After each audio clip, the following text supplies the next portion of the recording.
Live everywhere. Daily Kos Radio on netrootsradio.com presents David Waldman. Kagro in the Morning Show.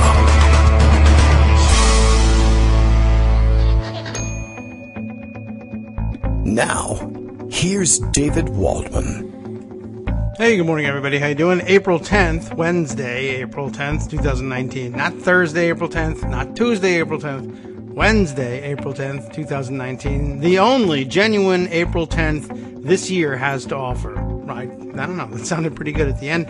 Somehow, that seemed like it made sense as follow-up copy. Good morning. Daily Kos Radio is live now. That's the way we do things.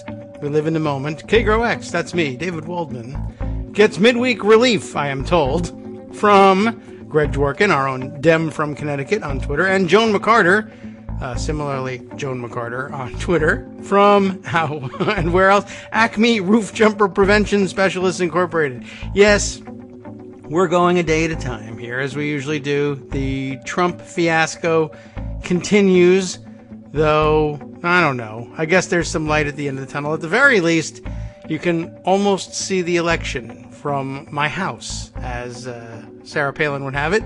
And we're counting the days at this point. Plenty to round up, of course, today, and a lot to follow up on in way of stories from the last couple of days. I guess just to get caught up on there's a lot of personnel management news, as a matter of fact. First of all, I guess we'll just chuck this one in here for the first 10 seconds or so. Claire Grady, acting DHS Deputy Secretary, has actually resigned, or tendered her resignation, as they say. I happen to have TPM's article on this one in front of me. Apparently this was expected once the president made clear that he had hoped, anyway, to bypass her and install his own favored candidate as acting Secretary of Department of Homeland Security. Remember Kevin McClellan. Never did find out whether we're pronouncing his name right or not. Who cares? He'll be fired in 10 minutes anyway.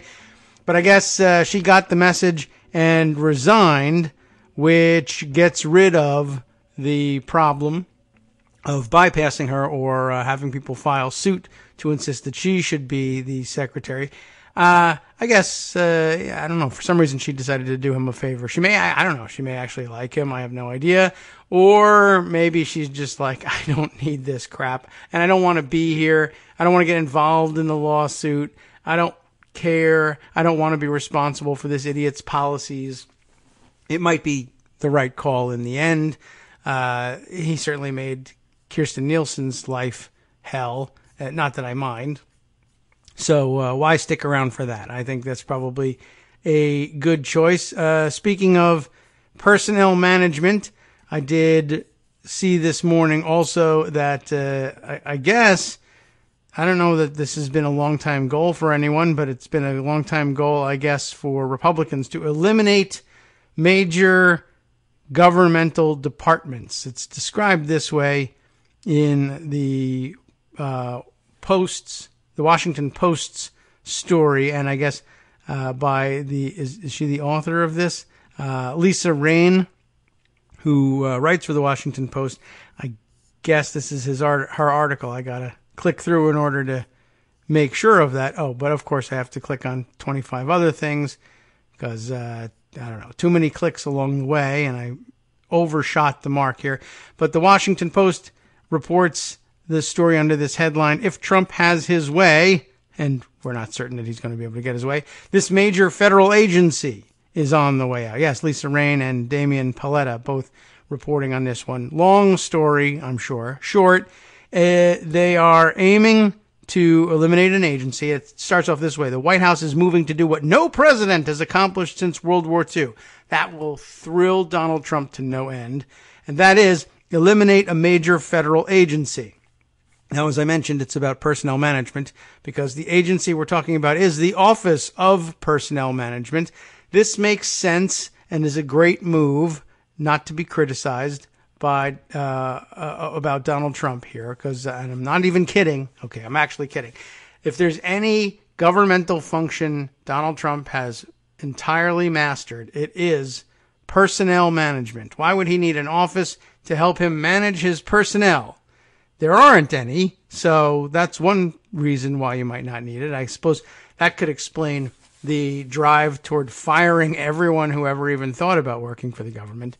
Not really entirely sure what they're looking for here, except to be able to say they eliminated something and eliminated a bunch of jobs and therefore shrank government. My guess is that of any of the agencies that actually take a close look at or can thwart Donald Trump's plans to fire everyone and run everything himself, it would be OPM. They're the ones, I guess, who are typically the keepers of the rules that say things like, you can't just tweet that somebody's fired and have them be legally fired. Well, the people who keep saying that to me are fired, then maybe it might work. So I don't know if that's the motivation, but it's as good a guess as any. Not, necessarily the most important news, but I thought good follow-up from yesterday. It's going to be all about follow-up for the next couple of days. But we need more things to follow up on, and all the best stuff for following up on is brought to me nearly daily, delivered to my door, like Uber, but for news. Greg Dworkin joins us with the Wednesday Roundup. Good morning, Greg. Good morning, with lots of crashes and, using up gas. Self-driving cars that crash on full tanks into, anything, essentially. Okay. Well, the thing about firing people by tweet is that if they read the tweet and say, oh, he wants me gone, why am I staying? Right. You leave. Yeah, it works as a resignation prompting tool. Yeah, well, don't forget, they're never fired. They all resign. Right. And they want to spend more time with their family. Right. I want to spend more time. They should pick a different family. What family can I spend more time with? Mine's great. I'll take them with me. My fellow prisoners. Just bored by. Okay. Yes, that's right. I'm my looking to spend more time with their families. The Manson we're very family. close. In fact, we're confined together for long periods of time. Right. All right. Well, I hope that happens sometime soon. I wouldn't mind. So giving today's them a wing roundup that I had over at Daily Kos is mostly devoted to yesterday's story, which is Kirsten Nielsen stepping down and not being widely admired. In fact, friends of hers are trying to rehab her, according to Politico. And other stories say that one of the reasons she wanted to stay is the Trumpian, he wants to be president because after that he gets indicted. She wanted to stay because she figured that after she left, her reputation would be in tatters. Which, by the way, is true because she threw kids in baby jails. Yeah.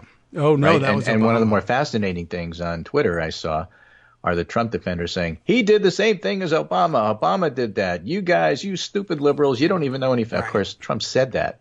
And there's multitude of fact checkers that say, no, that's actually not true. That's not what happened. But, if you want to believe what you want to believe, it's just a good example of what it means to get your news only from one source. I guess so. I mean, is there any warped kernel of truth to this? I can't think of in the worst possible circumstances of last resort, a few people were separated. Yeah, okay. Therefore, Obama did it too, and if we do it en masse, it's the same thing. No policy of I want to separate families regardless of who they are and how they got here and why, because I want to make them afraid to come here. It wasn't done as as an attempt to intimidate. So in that regard, what Trump is doing is new. This is one of many, but this is from the Washington Post. Trump digs in on false claim that he stopped Obama's family separation policy. Okay. Can he really dig? Right. He said President Obama had child separation. Take a look. The press knows it. You know it. We all know it. I didn't. I'm the one that stopped it. That's the best part. Right. Okay. And this is a for Pinocchio claim, says the Post, yet Trump keeps repeating it when he's pressed on family separations, and so his minions do online, which is the fascinating thing. Repetition can't change reality. There's simply no comparison between Trump's family separation policy and the border enforcement actions that W and Obama did. Okay, Obama administration rejected a plan for family separations, according to Cecilia Munoz, Obama's top advisor for immigration, the Trump administration operated a pilot program for family separations in the El Paso area beginning in mid-2017. And then the pilot took off, and then systematic separating of all families without having any plans to reunite them took place. And, of course, Kirstjen Nielsen not only lied about that, but lied about the fact that she put people in cages. They're not cages. They're wire enclosures. Yeah, that was a shining moment. Right. Wow. So he said lots of repeated claims about this, and there's a whole database of Trump's false and misleading statements that the Washington Post says, and they list them all. And again, I'm not going to read and repeat them all. That just reinforces the idea. But the bottom line is they've already given the claim 4 Pinocchios. We give them 4 Pinocchios to a related claim that several laws and court rulings were forcing family separations. We gave 4 Pinocchios to the Trump administration for giving the public incomplete numbers on family separations and reunifications. We've given these claims as many Pinocchios as we can possibly muster. That is, except for the bottomless Pinocchio, which he's getting closer to. Right. Okay. So, Forgot it even had no, that. That's not what happened. So that's what happened. So Pinocchio. what did happen? Oh, all right. Yes. Is that Trump is trying to get himself reelected, and in the process of trying to get himself reelected, he did a video, a campaign video, and it was up online for I don't know, an hour. Oh, then it got taken down. Did you hear about that? Oh, is that what the? Okay, I saw you make some comment about music theft. Okay. 2020 campaign video got hit with a copyright strike from Warner Brothers for using a Hans Zimmer track from The Dark Knight Rises. And so when you go to the Trump tweet, which I gave to you there, it says, "Make America Great Again." It's right. It's the second thing right under the rendering I sent you, and you'll see. I thought that was this media has been disabled in response to a report by the copyright owner. Oh, and as you know, he makes fun of the disabled. Well, it's just a scrap of paper. Yeah. Well, okay. So private property sucks. I got it. It's the new Republican. That's what Hitler said. It's just a scrap of paper. Well, it's in it. They don't even print copyrights out anymore. It's not even that. Okay, so they stole music for the 9 millionth time. This is apparently. I don't know. But if you do it at a rally, what are you going to do? Complain? The music's already played. Right. You can't play it on Twitter. You can take it. At least there's that. So he's getting dumber as time goes on. That's good. Mm-hmm. So there's a story about it in The Guardian if you're interested. Sure. Warner Brothers takes legal action against Trump over Batman music. Warner Brothers. Okay. Well. Anyway, so I thought we'd start our day with he's going to blame Mark Warner for that, Oh, really? Yeah, absolutely, yeah. Mark and his brother? Apparently. Yeah, I wonder if he's going to...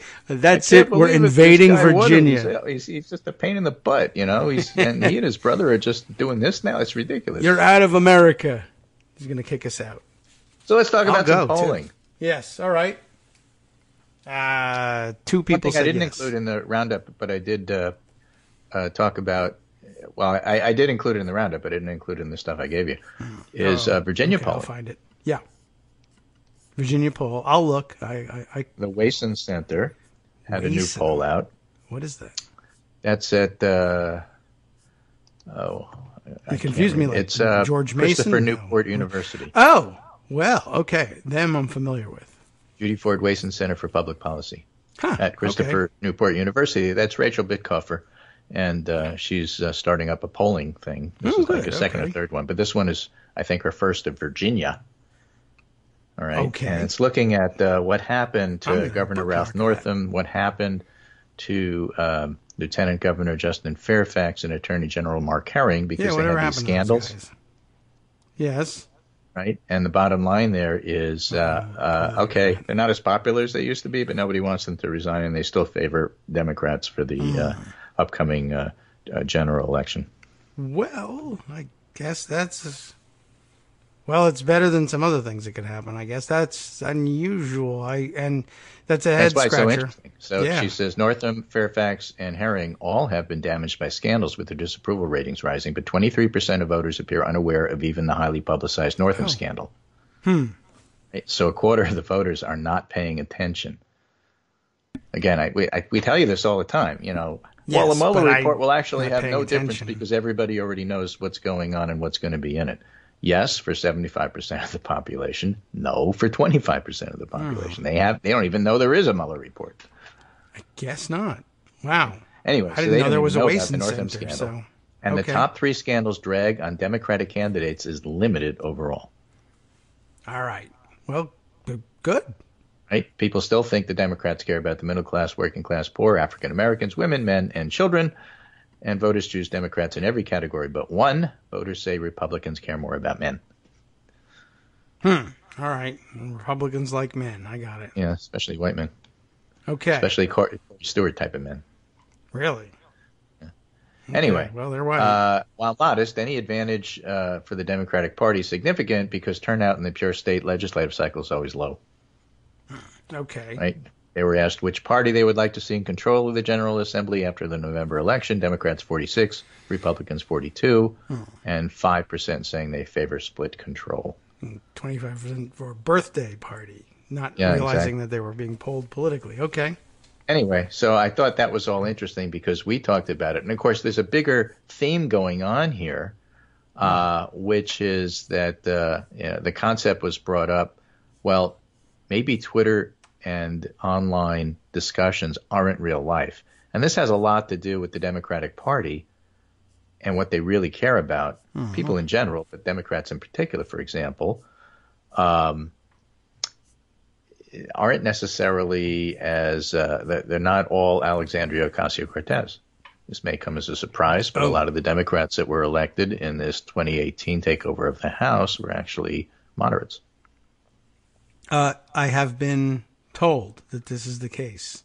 Right? I don't know if I believe it. With that, Nate Silver has some Quinnipiac polling from this morning, and it's polled of Democratic voters in California.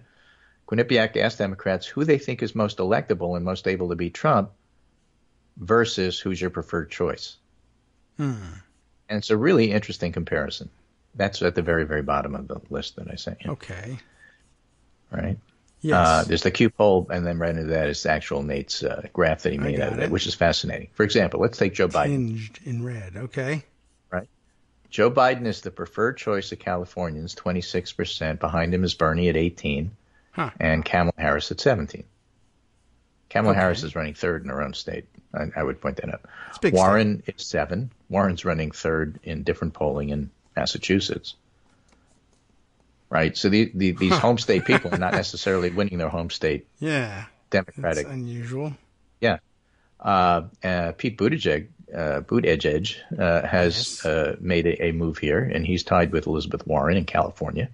Beto is at 4%, and everybody else is less than that. But the interesting thing is, if you compare the preferred choice to the best chance of winning against Trump, what's propping Joe Biden up is this: 26% say they prefer Joe, but 35% think he's got the best chance of winning against Trump, which is what the polls say, which is why they think that. It may or may not be true when November comes around.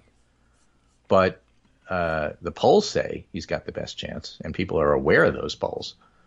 And so they think he's got the best chance. Compare that, okay? 26% preferred choice, 35% think he's got the best chance.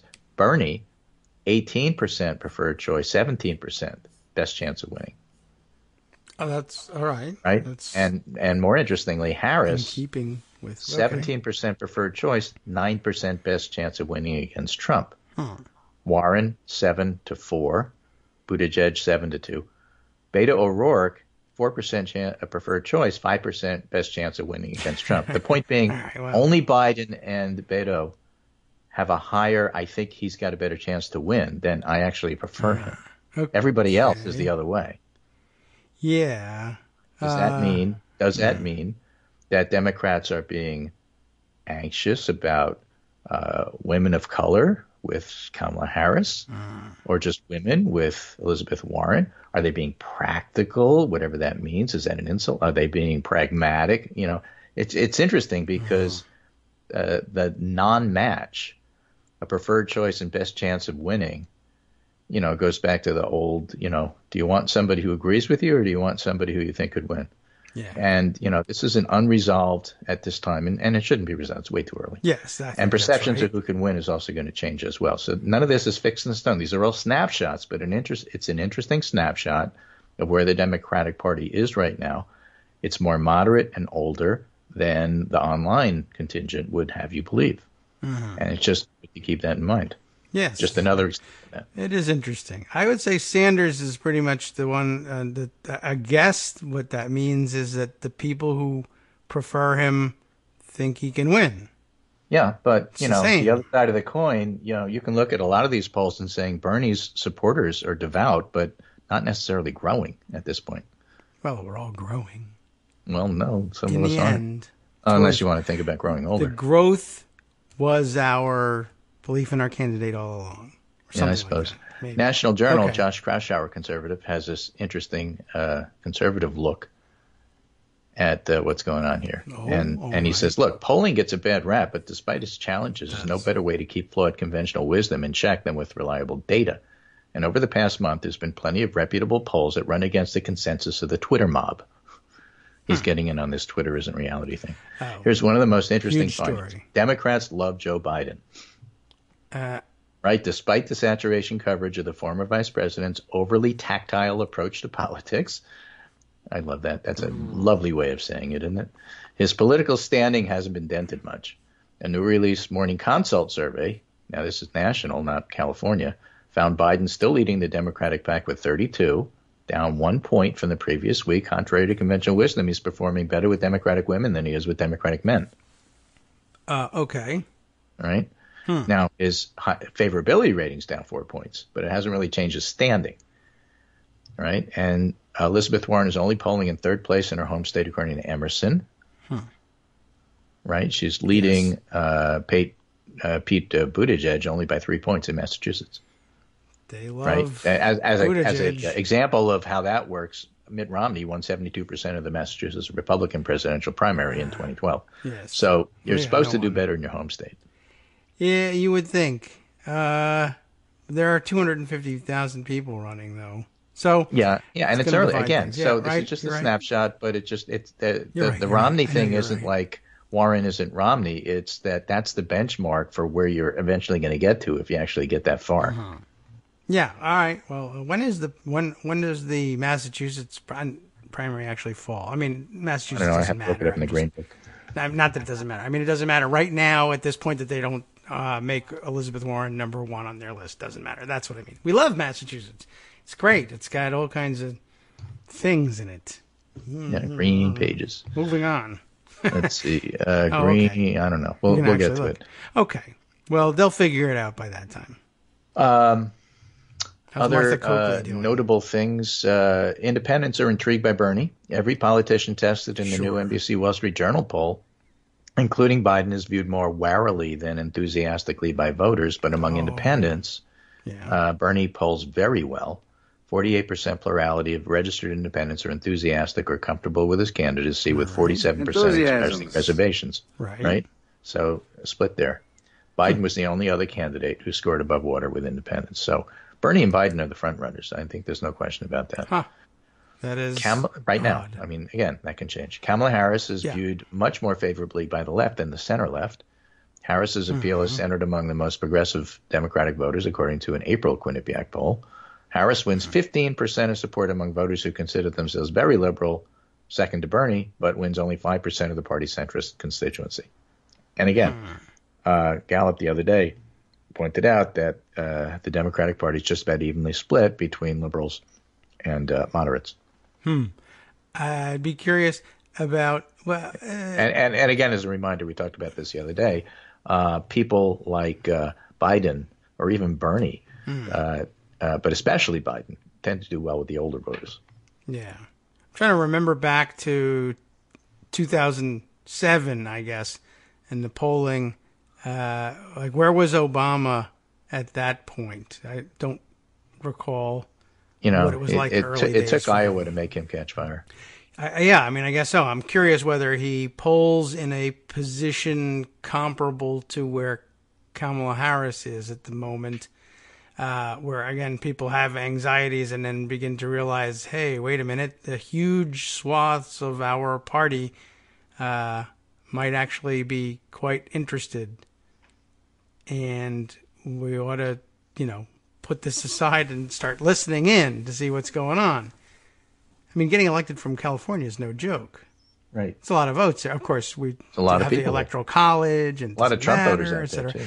Yeah, that's true. Who get ignored because of the Electoral College. Yeah, maybe that's the best thing about the Electoral College. Yeah, it's ignoring California Trump voters. Drown out the millions of Trump voters at a time. Oh, well. Yeah, hopefully Texas, will soon be blue, and we'll be able to ignore millions of Texas Trump voters, too. That would be great. We'll see. All right. Other last things from this crash hour roundup of polling, which I think is interesting. The most popular governor in America right now is Ron DeSantis in Florida. He's hitting 59%, the highest total of any Florida governor in the last decade of the pollster surveys. And even more remarkable, 42% plurality of Democrats approve of his performance so far.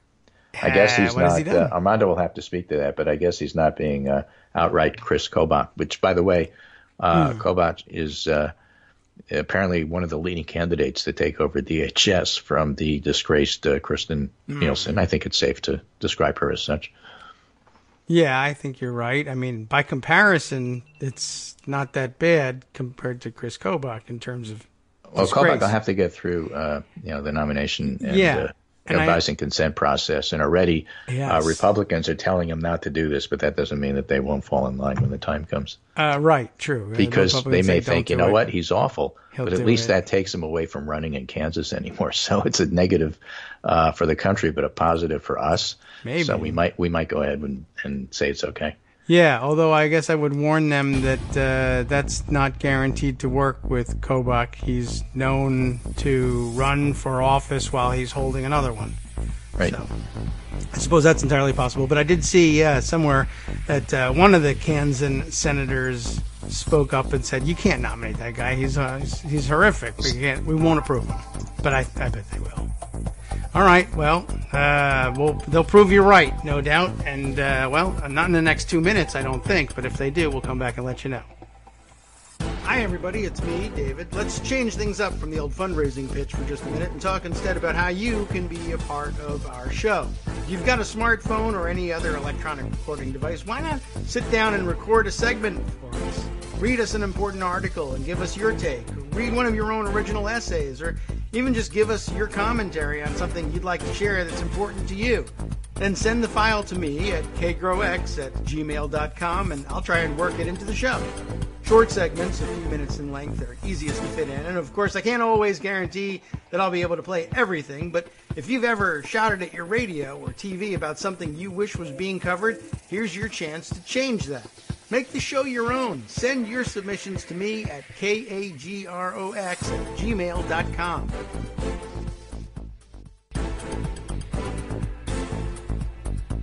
Welcome back to the Kagro in the Morning Show here on Netroots Radio. Still with Greg Dworkin. He hasn't. You haven't offered your resignation to the president, have you? No. Okay, still here. Good.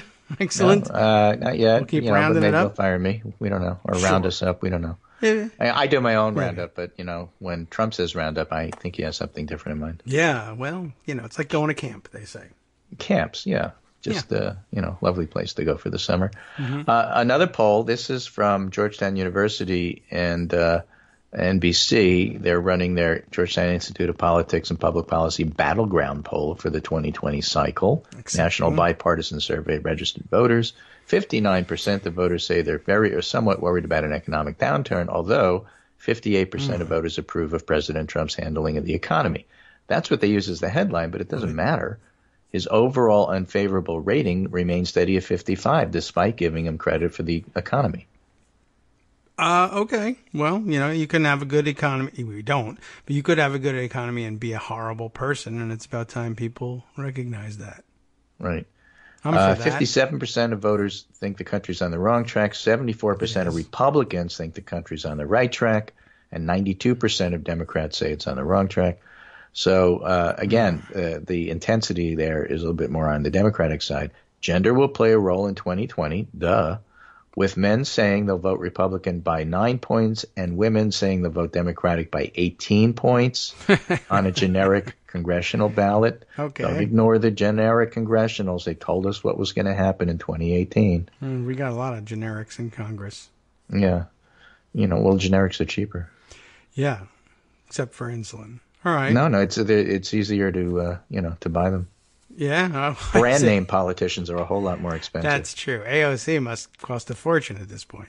For example, or Lindsey Graham. So, the background here is that Trump is still not the favorite to get reelected. In fact, I was reading, where was it? He's my favorite not to Washington get Post, I think. Yeah. Inside the White House's growing panic to contain the border crisis. In fact, there were other reports along the lines of Republicans are growing increasingly worried about the White House and the House of Representatives, and they really have to put all their money in the Senate as their stopgap. Okay. I think Charlie Cook was writing about that. Anyway, inside the White House's growing panic to contain the border crisis, Trump's signature issue is I alone can fix things, and guess what? He hasn't fixed it. And then the second story in the Washington Post, at least on online, is Stephen Miller, Jared Kushner on a potential collision course over immigration. Jared wants to increase the number of people coming in to help Republican businesses, and Stephen Miller wants to have the amount of legal immigrants that are allowed in. And Stephen Miller's getting some help from the hardliners like Tom Cotton, who are going to start pushing, don't let anybody in the country. We're full legislation in the Senate. But in general, what happens with these power plays is that Trump family wins. So it's a really interesting, conflict here. Stephen Miller speaks to what Trump wants to do, but Jared Kushner's family. Yeah. He's not talented, he's not smart, he's not skilled, but he's family. And so we'll see what happens there. Yeah, that could be an interesting clash, although it made me laugh at first. I thought the setup was, well, Stephen Miller, the extremist white nationalist, but don't worry, there's the moderating influence of Javanka. Well, that's why I'm sure these stories are leaking into the press. Why else would you talk about an internal conflict? It's to make Jared look better. Yeah, I guess. Before he gets indicted. GOP senators try to undermine Kushner's immigration plan as the political version of it. Senate Republicans will introduce a bill to slash legal immigration in a challenge to the White House advisor's proposal. So they're really, they've got the knives out for each other. And it's very interesting to see how that's going to play. All right, well, we will watch that. Okay. All right, we're going to do one more piece of domestic before we go to international news. Ooh, exciting. The Bulwark has a nice piece by Charlie Sykes. Devin Cow is hilarious on Twitter. Okay. But Devin Nunes's lawsuits against Twitter and others are not. And he just points out the obvious, which is that if these are going to be nuisance suits, I'd love for Armando to come on if he could at some point, if not today, then some other day, to talk about this, about the idea. I mean, this is his expertise, nuisance suits against media and trying to shut them up with nuisance suits that you can't win. Popat points out that first Devin Nunes sued Devin's cow. Now he's got a suit for $150 million against a Fresno bee. He figures dolphins and other animals are next. Right. Start suing NFL teams, right. The Bears. Nunez has rolled out his new lawsuit on Sean Hannity's Fox News show. They need to retract everything they did against me, but they also need to come clean with the American people. And the idea is, of course, you may have seen this trending. Nunez's latest suit focuses on a May 2018 article published by the Fresno Bee headlined, "A Yacht, Cocaine, and Prostitutes." That's why yacht, cocaine, prostitutes is a hashtag now. Winery partly owned by Nunes sued after fundraiser event. Winery. Okay. Yeah, the article reports on a lawsuit by a former female employee involving a 2015 charity cruise involving 25 of the Napa Valley-based top investors, all men who were openly using what appeared to be cocaine and drawing straws for which sex worker to hire. Nunes is an investor in the winery, but there's no allegation he either attended or knew about the party. So, how serious is his legal action? In his lawsuit, Nunes specifically cited a tweet by the reporter, Mackenzie Kay, who wrote the article, but Nunes' complaint suggests that neither the congressman nor his attorneys understand how Twitter actually worked. Yes. Okay. In his complaint, Nunes said the reporter chose to emphasize the words woman, Devin, and cocaine in her tweet to defame him and injure his reputation, but there's no emphasis of particular words in the original tweet, and it appears a screenshot of the tweet that contained bolded words stems from a search function, not because they bolded it in order to embarrass him. And by the next day, the hashtag yacht cocaine prostitutes is trending on Twitter. Popat renamed himself that and then was writing it backwards. If you want to see precisely how embarrassing the suit is, check out this extensive thread parsing its text. You can tell from the first sentence Nunes has somehow arranged to pay his lawyers per adjective. And it would all be usually, embarrassing, but the deeper logic here is what's called a SLAPP suit, a strategic lawsuit against public participation, SLAPP. Yes. Defined as a lawsuit that's intended to censor, intimidate, and silence critics by burdening them with the cost of a legal defense until they abandon their criticism or opposition. So Charlie Sykes says, that's what Devin Nunes is doing. If you're a multi-billionaire, you can do stuff like Peter Thiel and Gawker and put them out of business. But the problem is, of course, you don't think about what you're doing, and there's rich liberals who could do this, not against the New York Times, who has the money to fight back, or the Fresno Bee. They could do it against Breitbart, the Drudge Report, the Daily Caller, people who don't have the resources to fight these things. So what kind of, barn door are they trying to open here? I don't know, but let's rush through it. Yeah, I would think. I guess. Anyway, in the meantime, we have Devin Nunes and his cow to entertain us. But again, Armando's expertise, and I love his opinion on this. Yes, I did see somebody mention that the lawsuits were filed in Virginia because Virginia doesn't restrict such suits. There are a couple of states that crack down on that or punish you if you end up losing suits like that. And I gather that that's the case in Virginia. That had never occurred to me, but maybe it's true. I'll have to look that one up. Yeah, you also have to look up something about the lawyer they hired. Oh, do we know who it is? I don't think it's quality. Oh, okay. Yeah, probably not.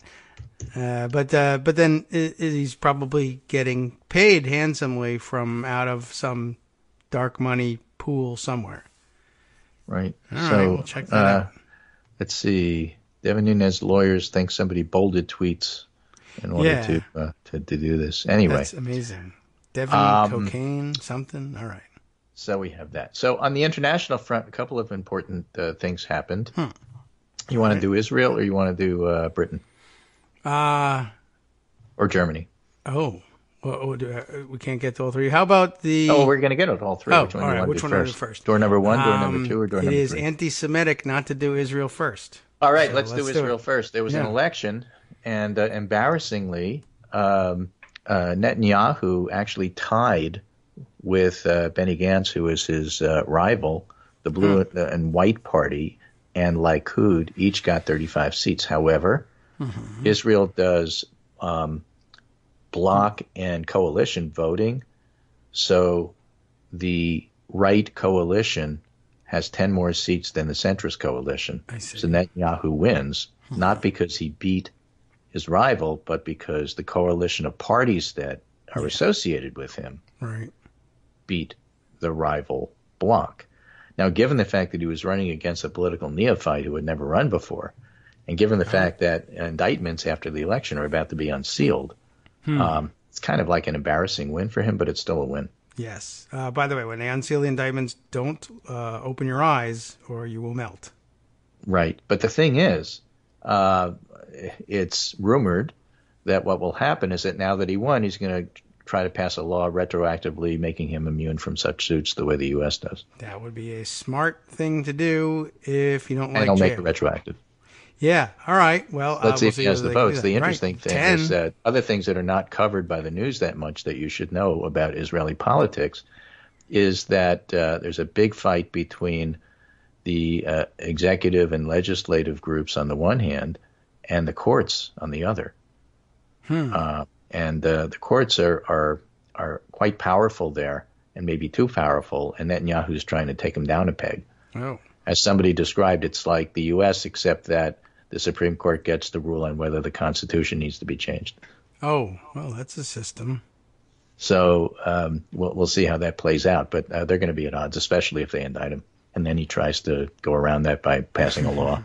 And what if they invalidate the law and so on and so forth? So interesting things to come there, but that's the Israeli story. And it's not done yet because we don't know who's going to be in the government. And a lot of the extreme right-wing groups he asked to form a coalition to run with didn't make the threshold to get into the Knesset, the Israeli parliament. So we'll see what happens there. But he still has a 10-seat advantage. But he has a 10-seat advantage. Okay. Well, not because of his own party. So what does he have to promise those people in order to get in? Yeah, some of those people who are... They beholden to him, or is he beholden to them? Yeah. If he goes down... Or does he say, okay, I'm not even going to do that. I'm going to try to do a unity government. In which case he becomes all of a sudden overnight more moderate despite everything he ran on. I don't know if anybody would be buying that. I don't know enough about the system. It's Netanyahu. He doesn't care whether you buy it or not. The question is, what coalition does he need in order to govern? I guess he's a chameleon. He'll change in a moment if it thinks that that's the way he stays in power. Knesset members have to buy it, I guess. And they'll buy anything. Yeah. Exactly. Okay, interesting. So, he won, but we don't know what that means. Yeah, well, and I don't know if we'll find out either. It's hard to tell. So or even better, he won, but we don't know that means because he tied, and therefore we'll have to find out what it means to actually win. Yeah, if he were to go down, be arrested, I don't know anything, or to trip and fall down the stairs, I don't know what would happen to him. I guess I have to find out more about the political system. Does his party put forward a replacement to lead the coalition, or could other coalition members, party leaders, make a claim at leading the coalition? I think they probably have a system, based on who I know in the U.S. I'm guessing they have a system where the party puts out 3 different candidates: the one you like, the one you don't like, and the one you won't go near. Right. And then you have to pick. Yes. I don't know. And the one who is too young to run, too. We have to throw in a 4th one because it's almost Passover. Okay. Exactly. Very interesting. We'll I will keep an eye on that. Meanwhile, be puzzled. Theresa May, who can't get anything done at home, is going to the European Parliament and asking for an extension for Brexit. Theresa May, but she can't. And they issued a statement this morning. Yeah. Oh? It's short, so I'll read it. All right. The European Parliament has always supported a close EU-UK future relationship. The European Parliament believes the uncertainty surrounding Brexit affecting our citizens and our businesses needs to end. In this context, it would welcome a swift and positive outcome of the ongoing cross-party dialogue, that is to say, Labour and the Tories, and would support an upgrading of the political declaration that could include participation in either the customs union or the single market in full compliance with EU principles. In other words, it's getting confusing. No deal Brexit is out as far as they're concerned. Okay. And just leaving is with trying to make new arrangements is out because they're not going to keep negotiating with Theresa May's government. Mm-hmm. And then they specifically say, we share the consideration that a no-deal exit would be detrimental to the citizens and the economy and should be avoided. We believe, therefore, when Prime Minister May comes to the European Council today, she cannot come empty-handed. We expect the Prime Minister to indicate what are the prospects of the cross-party talks between the government and the Labour Party and their anticipated results, and whether in other words, can she come up with a unity deal? Mm-hmm. And if she doesn't have a solid parliamentary majority for what she is proposing, and don't forget, every proposal she has proposed has gone down in flames. So far, no. Then she should indicate clearly the way forward, be it a referendum, the people's vote, a general election, which won't solve anything, or a revocation, which is to say, okay, we're not leaving. Okay. That's your choice. If you want an extension to a no-deal Brexit, which everybody agrees would be a disaster, then you better do one of 3 things: a referendum, a general election, and you quit, or a revocation. That would be the grounds for us to give you an extension. You don't do those things, you're not getting an extension. Okay. I mean, all right. In this context, the European Council, they write, would be advised to provide the UK with an extension which should be appropriately framed to respect the principle of sincere cooperation and under no circumstance allow the withdrawal agreement to be reopened or negotiations on the future relations initiated. You can't keep going back, Theresa May, to your constituents and assume they're stupid and tell them, I just need a few more weeks to negotiate with the EU because they'll come around to doing what we want them to do. That ain't happening, they're saying here. What do they want them to do even? I can't. All right. It is the obligation of the UK, in case of a longer extension, which is what you're asking for, to participate in the EU elections, which is what Theresa May was trying to avoid, because that makes it sound like they're part of the EU, In these circumstances, while fully respecting the rights of its members, the Parliament will at all times preserve its integrity, efficiency, and dignity. And so basically, you want an extension, you better come up with a plan for how you're going to stay. Because we're not giving you extension if you don't have a plan. And if you don't have a plan and you just leave, it's a disaster for you, and we all know it. So, like, don't BS us. Okay. I'm worried that how tenable is the position that you've got to come up with a plan. And when, well, going back and doing another referendum seems to be the obvious. Solution. I mean, and they have resisted it because they're afraid they're going to lose. Well, tough. Do it anyway. I guess, but I mean, like, what's the downside if you're actually holding out for the possibility of a no-deal Brexit? I guess that's what really a no-deal Brexit is like asking for a recession. Yes, if not a and UK so depression. I'm assuming that Theresa May is hoping to not have that, but since there's a significant faction, I want the public to know that I personally have arranged for this recession. My party supports it, and so I want you to remember that from now on. And so the EU is sort of like half threatening, we're going to do that to you if you don't turn around and figure out a way to stay. But they're not going to want to do that either. I don't know. So I'm concerned about the bluffs being called here. But, well, what can I do? They run out of my time. Country. According to the legalities of it, they have to make a decision. All right. Why don't they flip a 10 pence or something? What do they have there that they can still flip? All right. They got their coinage. All right. Which reminds me, by the way, it's Tom Lehrer's birthday today. Oh, well. He's 91. Really? Still alive. And so people are celebrating his songs. And, of course, one of the great ones was New Math. But it turns out that he was so popular in the UK, even more popular than he was in the US, that they invited him onto David Frost's show in the UK at the time to teach them how to go decimal. So we did a song about that.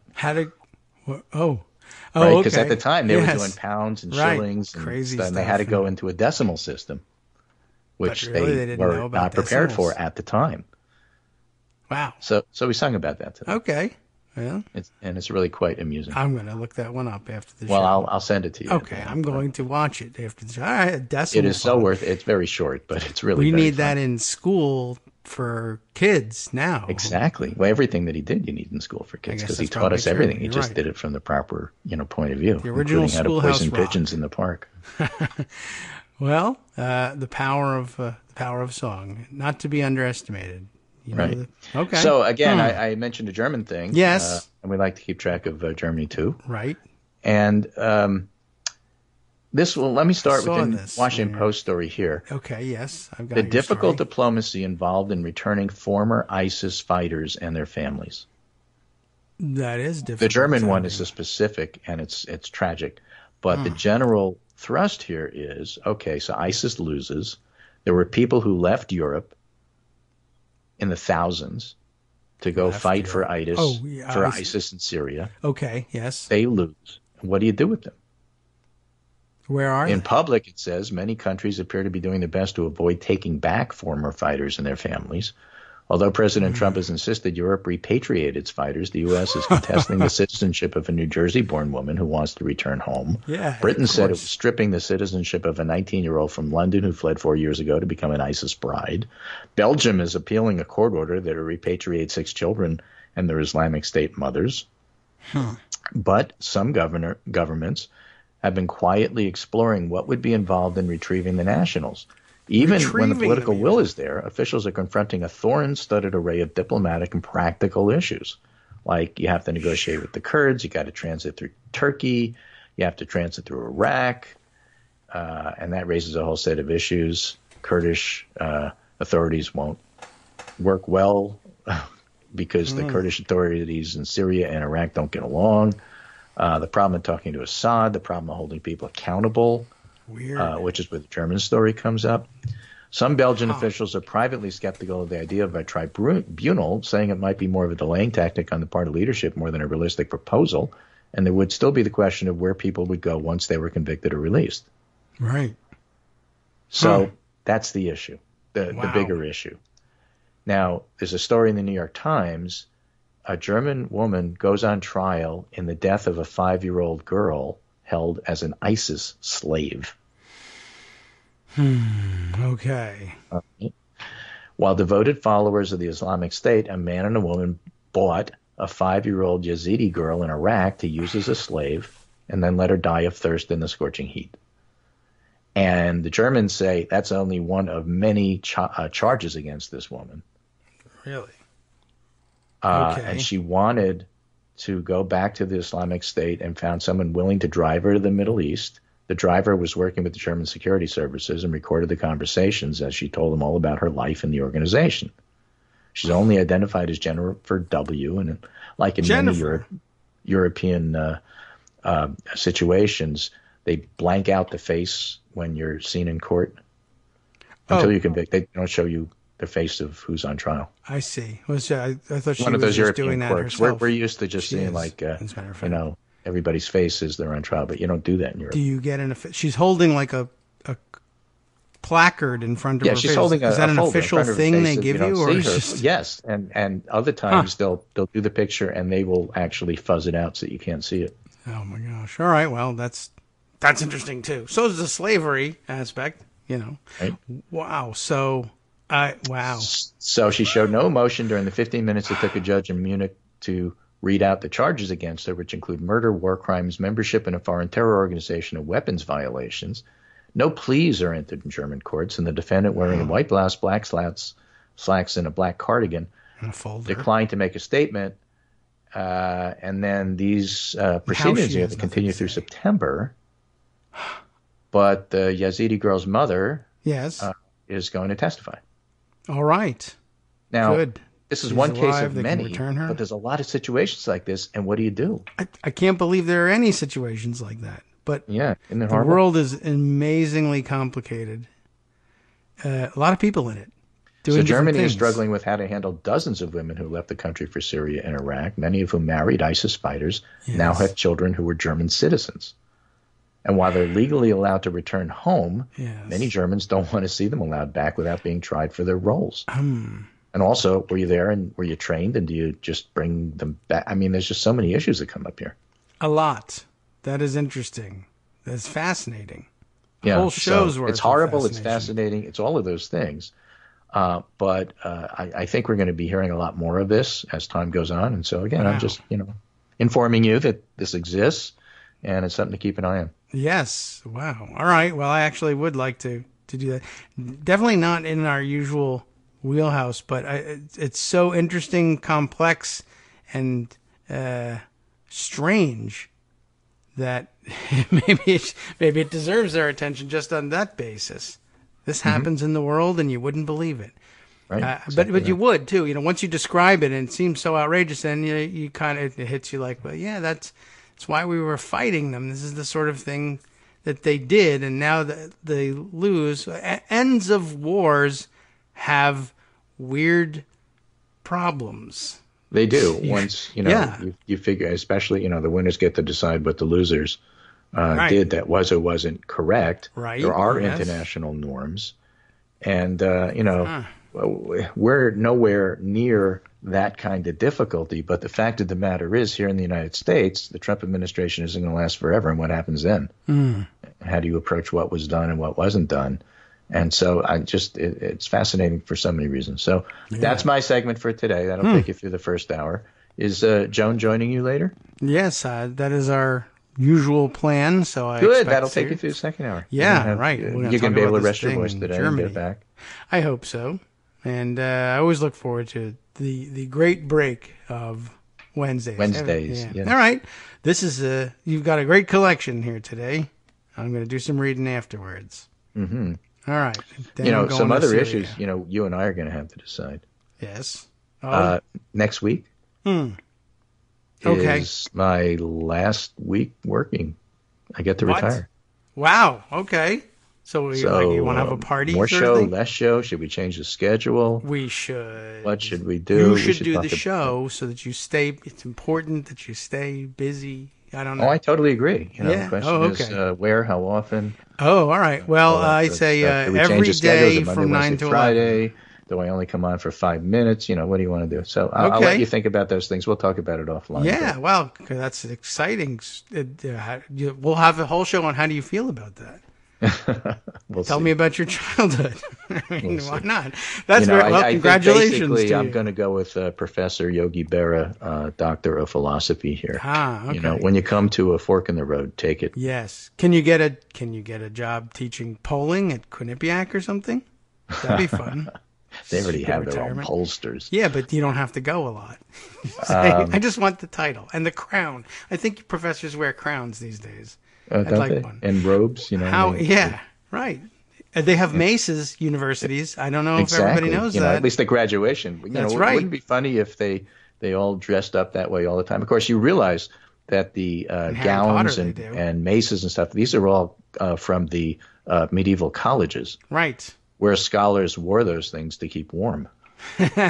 Yeah, then they invented fire, and they didn't need them anymore. But they were so popular because they hide, flaws in the figure, I guess. And Harry Potter also repopularized going to class in robes. So very interesting. All right, well, get yourself some robes anyway, take to care, retire say hi in. to Joan, and I'll talk to you tomorrow. You too. Okay. And hey, take your time. Well, not today. Now you have to rush. Next week, we can go slower. Right. Good news. All right. Congratulations, Greg. We'll talk to you tomorrow, unless you retire from the show, which you should not do. Okay. It is time for us to cut out and take our 1 minute break. I have to go fix the phones, which have begun ringing in the background again. Sua sponte. I'm not certain how that happened. So no real prospect of being able to figure it out in 1 minute. But I'm going to give it the old college try, which means I got to go find my robes and, see if they still fit. I still fit into my college robes. It's an important metric as you get older and prepare to retire. All right, we'll be right back.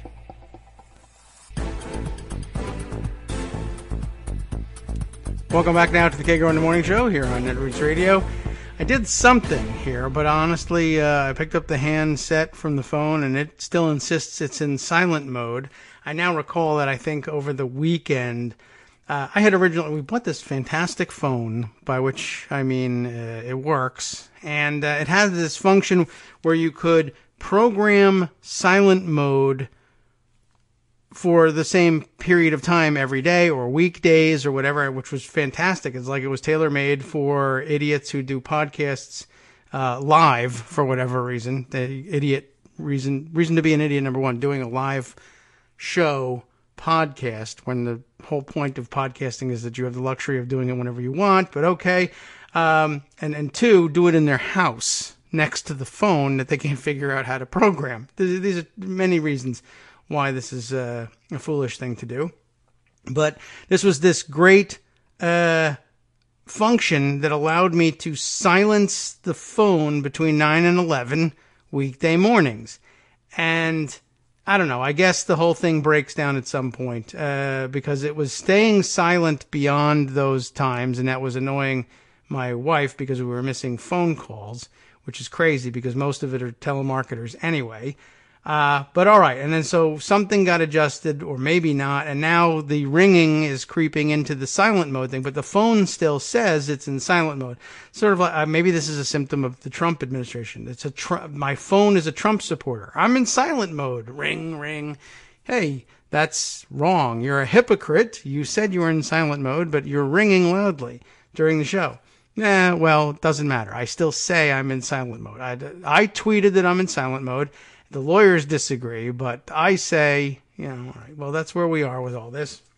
Now, of course, the phone handset is still in my hand because I didn't have a chance to hang it back up before the show entered again. So now if it rings, it ought to be really interesting. Now, I guess if it rings, we could answer on the air. If I ever thought you could embarrass a telemarketer out of not calling, I would give it a try and air the call and me yelling at them, but it probably won't work. Plus, almost all of my telemarketing calls these days are robocalls, which actually is a story I saw or last evening in the news, it's actually, I'm somewhat fascinated by that too. Forget ISIS. I want to talk about the real evil in the world, telemarketers, and these really are evil telemarketers here. Let me grab it. There was news yesterday. Maybe, have any of you gotten these calls? I don't know if the thing is localized, but there was I think a national scam of telemarketers who focused in particular on they used robocalls, and they were selling what they were calling medical braces. I'm not even sure exactly if that's like really terminology. It sounds like back braces or something like that. But I heard about these guys originally. A friend of ours, here we go. Here's a story about how to stop their calls. And somebody does say, these medical grade brace calls. So apparently it's a nationwide annoyance. But apparently they, in addition to being annoying, a friend of ours told us about their father, who I guess has some issues with Alzheimer's that's advancing, and they were calling him, and they actually, I guess apparently he had some back problems as well on top of everything else, and they convinced him to buy one of these braces. And I don't know what the pitch is because I never really listened to it, but I imagine it's one of those things that say, yeah, you can get it, you can qualify, Medicare will pay for it, just send us $100, we'll send you the brace, and then you can apply to Medicare to get reimbursed, but no such thing.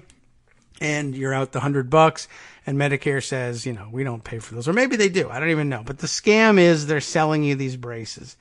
And this poor older gentleman who was suffering with Alzheimer's, they figured out, the scammers did, that they could call him day after day, and he didn't remember that he had already bought a brace. And he bought 5 of them before they figured out what was going on with him and tried to intervene and do something. And they had to, we were telling them, you got to make a complaint to the state attorney general. They love prosecuting stupid scams like this.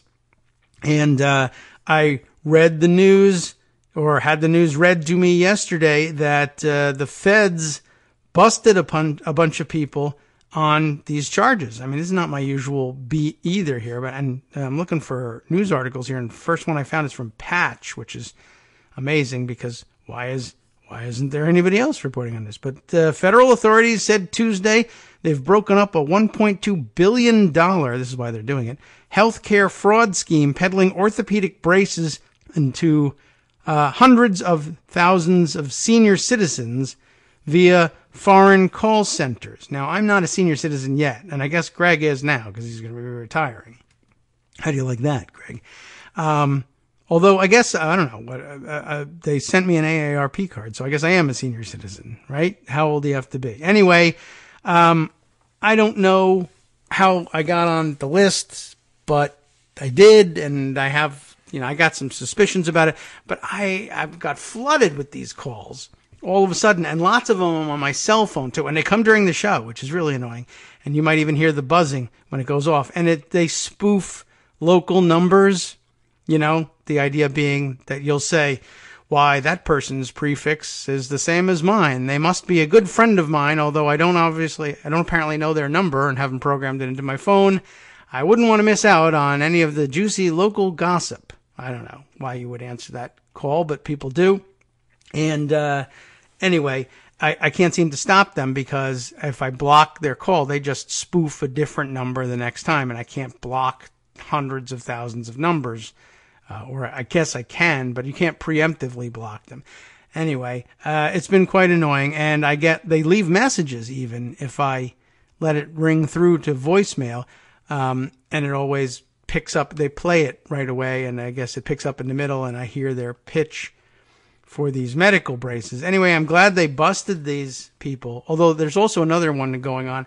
I got one of those ones where the robocaller thing says, "Hi, this is Jim. I'm calling, on behalf of whatever. Can you hear me okay?"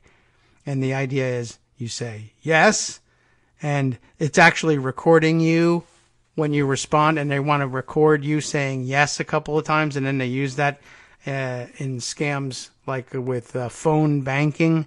If they manage to get your phone banking account, and then they can play your voice, you get a voice print of you okaying things, or rather sometimes I guess taking out loans or opening lines of credit, and then the bank has a recording of what sounds like you saying yes to applications for whatever.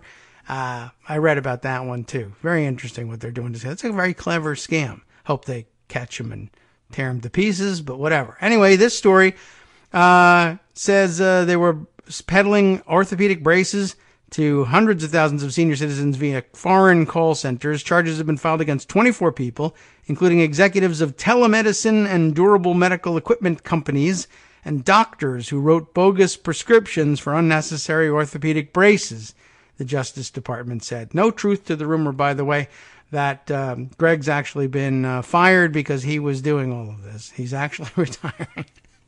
I hope. Oh, my God. Can you imagine? I'd never believe it, even if they said it was true. 17 U.S. attorneys, 17, were involved in the crackdown on the fraud scheme, which the Justice Department said was one of the largest in U.S. history. Record-breaking largest in U.S. history. That the only question is whether they are friends of Trump's, and he's going to pardon them, I guess. Now all in the balance. We'll see. Unless they made him buy braces, then he'll be mad at them. The Centers for Medicare and Medicaid Services Anti-Fraud Unit also said Tuesday that it had taken administrative action against 130 durable medical equipment companies that submitted $1.7 billion in claims and were paid more than $900 million. So maybe you do get reimbursed by Medicaid, but they're keeping the money. The telemedicine we are talking about is basically a telescam, said Gary Cantrell, who oversees fraud investigations for the Department of Health and Human Services Inspector General's office. We are not talking about the use of advanced technology to provide better access to care. Interesting terminology there. Charges are being brought against defendants in California, Florida, New Jersey, Pennsylvania, South Carolina, and Texas. Where's Virginia in all this? Maybe they're not physically located. It sounds like they, let's see. Let's skip down to this part here. Under the scheme, telemarketers reached out to senior citizens with offers for free, quote-unquote, free orthopedic braces, and those who seemed interested were patched through to an international telemarketing network with call centers in the Philippines and throughout Latin America. After their Medicare coverage was verified, seniors were transferred to telemedicine companies for consultations with doctors who then wrote prescriptions. I see.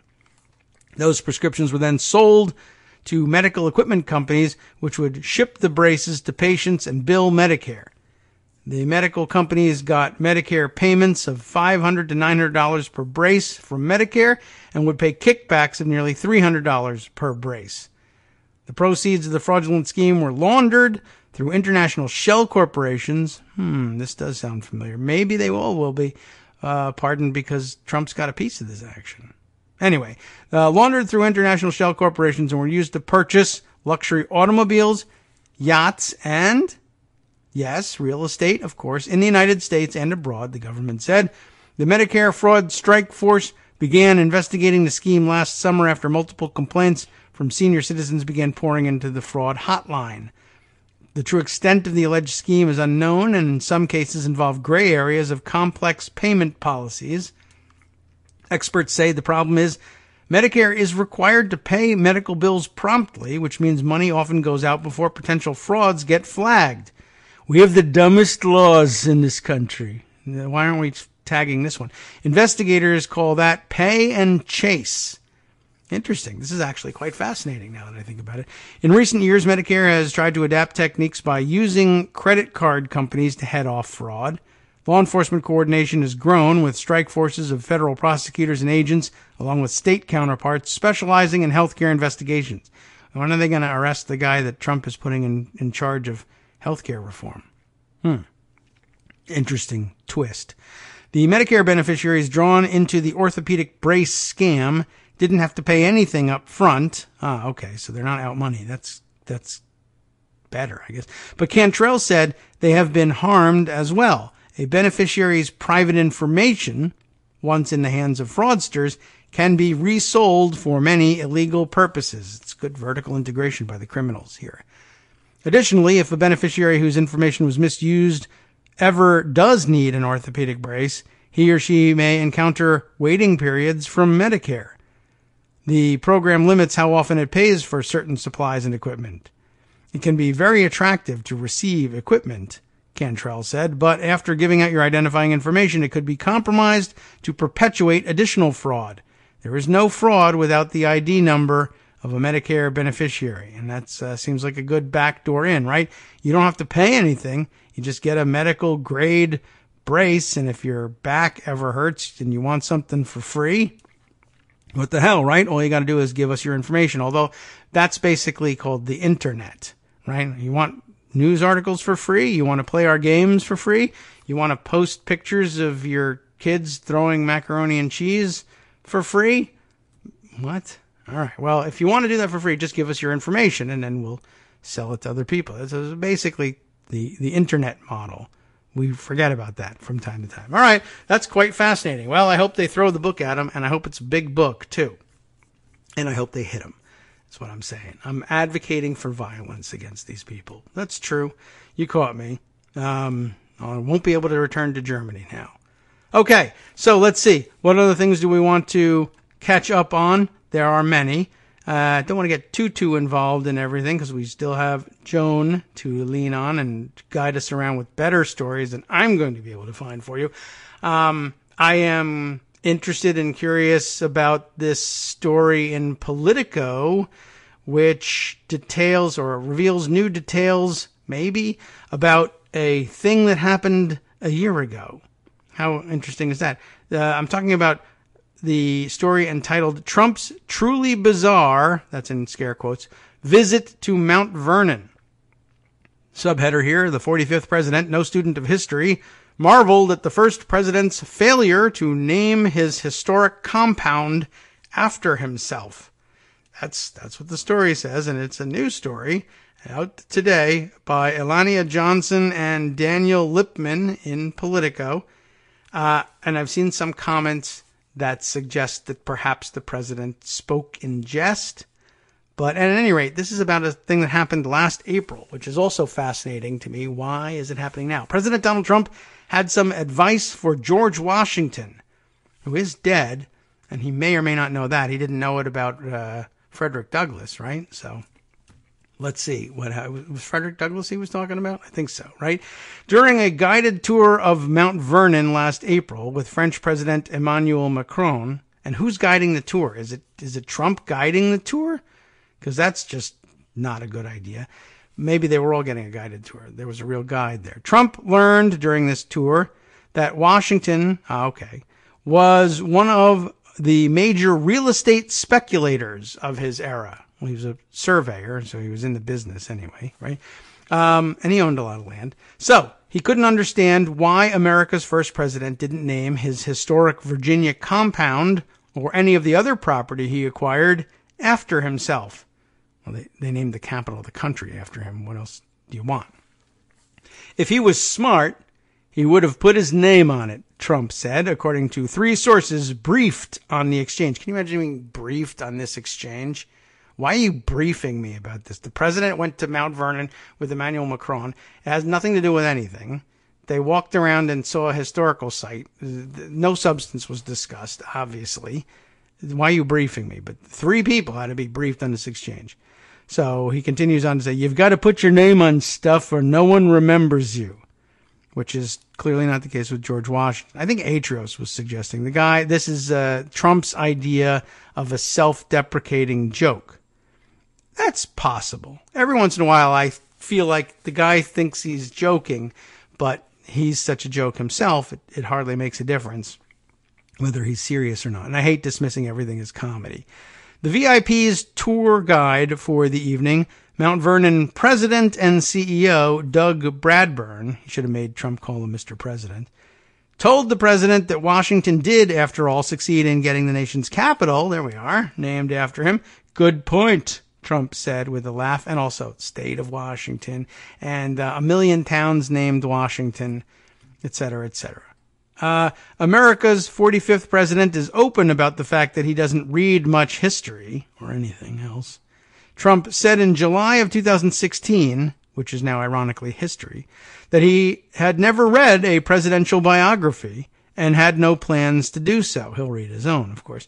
Although he is an avid fan of George Patton. Who's an avid fan of George Patton? I get it. An admirer of George Patton? The flashy, tough-talking World War II general, who I'm pretty sure he thinks is George Scott.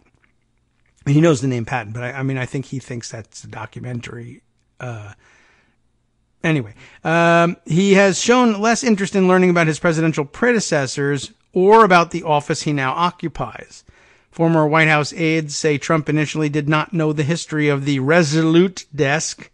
Neither did I. I always thought that was a weird name for a desk, but I did learn it because I was interested and I read. Anyway, it's been used by presidents since Rutherford B. Hayes, who I'm sure Trump had no idea he was a president either. Though he now enjoys showing it off to visitors to the Oval Office, and I'm sure along with his signature line that not a lot of people know this. Trump's lack of interest in presidential history, said the historian John Meacham, means that he has, quote, basically thrown out the one data set available to him. What? We don't have anything else to study. It's all you got. Huh. It also stands in contrast to the fascination of other presidents with their predecessors, even former President George W. Bush. It's a funny way of putting it. Not known as a tweedy intellectual, consumed several presidential biographies while in office. Yeah. I mean, I'll give him that. He wanted to read. A spokeswoman for Mount Vernon pointed to a statement posted on the estate's website at the time of the president's visit. Quote, "We are always happy to extend the famous Washington hospitality to the President of the United States and visiting dignitaries from around the world," unquote, said Mount Vernon Regent Sarah Miller Colson. The White House did not respond to a request for comment. Why would they be not just in general? Or responding to the comment that Mount Vernon is always happy to host the president and visiting dignitaries? Okay. The president's disinterest in Washington made it tough for tour guide Bradburn to sustain Trump's interest during a deluxe. Oh, yeah, that's what he should have said. At least say this is deluxe. A deluxe 45-minute tour of the property, which he later described to associates as, quote, truly bizarre.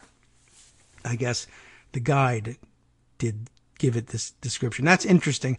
As you know, you can only sustain Trump's interest by making it about Trump. He should have been saying Trump more often. And I don't know how you work that in to the discussion, but you could just start calling it George Trump Washington or something like that. Alternatively, you probably could sustain his interest by referring to the tour as deluxe fairly frequently and saying, I'm taking you to places very few people get to go. I'm sure he did do a lot of that too. But, all right, well, difficult to sustain his interest. The Macrons, Bradburn told several people, were far more knowledgeable about the history of the property than the president. All right, I mean, they're probably far more knowledgeable about everything than the president. But okay, a former history professor with a PhD, Bradburn was desperately trying to get Trump interested in Washington's house, said a source familiar with the visit, so he spoke in terms Trump understands best, telling the president that Washington was an 18th century real estate titan who had acquired property throughout Virginia and what would come to be known as Washington, D.C. Trump asked whether Washington was, quote, really rich. Now, that's a good question. Does he mean, was he like really rich? Or was it that he was asking, was he really rich? Like, I'm not really rich. Was he really rich? According to a second person familiar with the visit, in fact, Washington was either the wealthiest or among the wealthiest Americans of his time. So congratulations to George Washington on that front, although, again, he's not around to hear me say it. But this is his wealth was thanks largely to his mini real estate empire. Now, there's considerably more to this article, but I can't for the life of me figure out either why it matters or how come it's being reported now. But if any of you have any idea because you've finished the article already, please let me know. In the meantime, we have Joan McCarter here, fully aware, Joan is, of George Washington, who he was, and no need to brief her on this. She's practically Emmanuel Macron at this point. Good. Do you believe this story? Have you seen it? Yeah, I believe it. It's Trump. Why now? This happened last April. You got any guesses, or did they say in the story? Do you happen to know? Is it in that new book, the Jake Sherman book? Oh, I don't know. I didn't get to. I'm sure it says somewhere in here, and I was hoping someone had read ahead here. I couldn't matter less. I'm game for finding this out anytime, quite honestly. But all right, I don't know. It's occupying everybody's time today, and it sure sounds Trumpian. And you can't even interest him in George Washington. By Hunter, so you know that's going to be fun. That should be pretty good. Okay, well, there I should have held out for that. The rest of you, don't even finish this story. Just wait for Hunter. He'll tell you the parts you need to know, and maybe make up something even better than in here anyway. And honestly, what's the difference whether you're told the truth about this or not? Yeah, it's Trump. Okay. So hi, how you doing? What's new? Fine. Good. I was just writing about our friend Mick Mulvaney, the new puppet master in the White House. Yes. Is he? Well, apparently everybody's fine with him letting Trump do whatever the hell he wants because it means Trump's not pissy at them all the time. Yeah. Well, it's like being majority leader. You take all the heat. Yeah. Okay. And all the rest of the cabinet is happy with you. Well, they can't tell whether... he just lets Trump do whatever Trump wants, and that makes Trump happy, and he's not, mad at anybody else. So he's keeping the Trump train running, as one person put it. Okay. It's on fire, but it's running. Yes. Who cares? It means Silver Streak was running. He's not doing anything to stem Trump's more nihilistic wishes, but of course, why would he be? No, that's the job. Well, other predecessors thought it was their job to stop him, and they were fired. Yes. And it's in Mick Mulvaney's nihilistic interests to let Trump burn it all down. Sure. This is what Mick Mulvaney, true Freedom Caucus maniac, has wanted all along. I guess so. He's in a perfect position to let it happen now. Do we know if he is permanent chief of staff? I thought that was reported, but then I saw somebody referring to him recently as acting still. I believe he is still acting. He's merely acting. Yeah, okay. But, doesn't make a whole lot of difference. No, I guess not. I was just sort of curious as to whether they were ever going to change the label. Legally, constitutionally, it's not like having acting that's cabinet true. Secretaries or acting heads of agencies. Yeah, so it really doesn't matter. We're getting kind of into a problem. But no, as chief of staff, it's not a. I guess not. Not a confirmable position. So. There were a few weird controversies, as I recall, with John Kelly. Issuing orders of some sort, and I wonder whether there's any statutory restrictions against an acting chief of staff, but it was probably against the law for the chief of staff to do what he did. So I would think so. All yes. Right, well, okay. But, so Mulvaney's not going to do any of that. He's just going to let Trump do whatever Trump wants. Sure, it's in his interest again. Now? What's the latest that they want? I guess. Or anything. OPM go away. Oh, sure, yes, right. Whatever. Well, why manage personnel? What's the difference? He's not doing it now. He apparently was the only person in the room when Kirstjen Nielsen was fired, and in fact helped write her resignation letter. Oh. And when Trump wanted to blow up the Affordable Care Act with his Department of Justice legal brief. The lawyers were saying, no, don't do it. Mulvaney was saying, do whatever you want. It's sort of Mulvaney saying, do whatever you want all of the time. And in that sense, I think he's really manipulating Trump. That's ironic in a way. Okay. It might be evil genius in a way, although you wonder, like, why do you want to work here? All you do is just say, maybe it's just an easy job. I guess it pays better than Congress. It's really what it comes down to. It's a lot of power. Yeah, but he doesn't use it except to say, do whatever you want. I mean, I don't know. Yeah. Maybe that feels powerful. All right, well, we got 2 minutes to figure that one out. We'll be right back. Hi, it's me, David Waldman, your host for Kagro in the Morning, with a brand new interruption to say thanks to all of you who support the show. Remember when I told you that our average monthly donation was about $7, for which you were getting 2 great hours of news and entertainment 5 days a week, and how that came out to about 70 cents an hour? That's a pretty good deal, except it's wrong. The math actually works out closer to 17 cents an hour. It is hard to beat a deal like that, and even harder to send your kids to college on. Thankfully, Patreon.com makes it easy to make that work.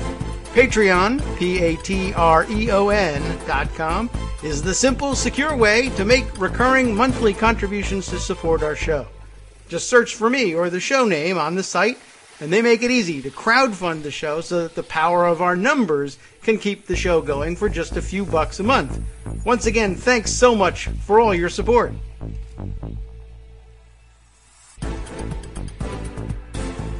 Welcome back now to the Kagro in the Morning Show here on Netroots Radio.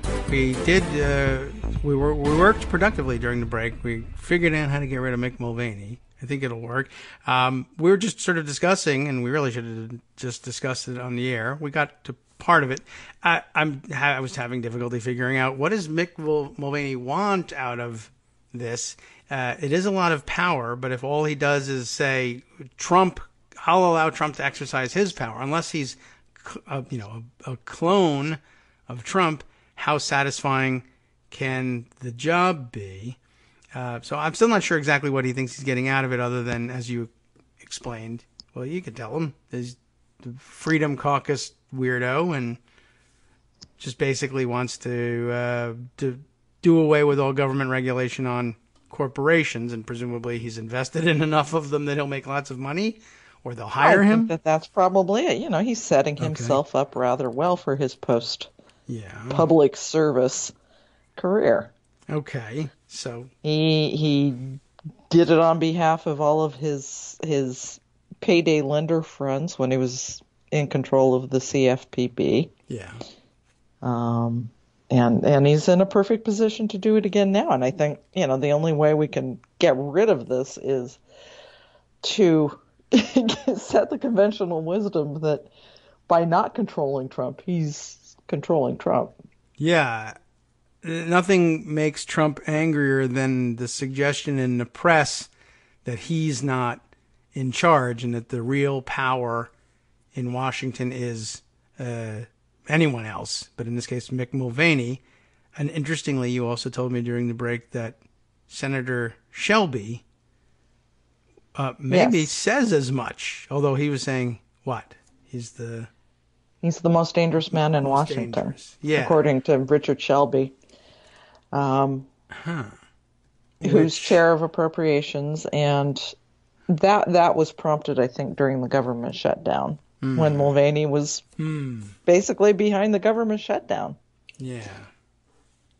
Okay. Every bad idea that has, in the past 100 days, Trump has been Trumpier than ever.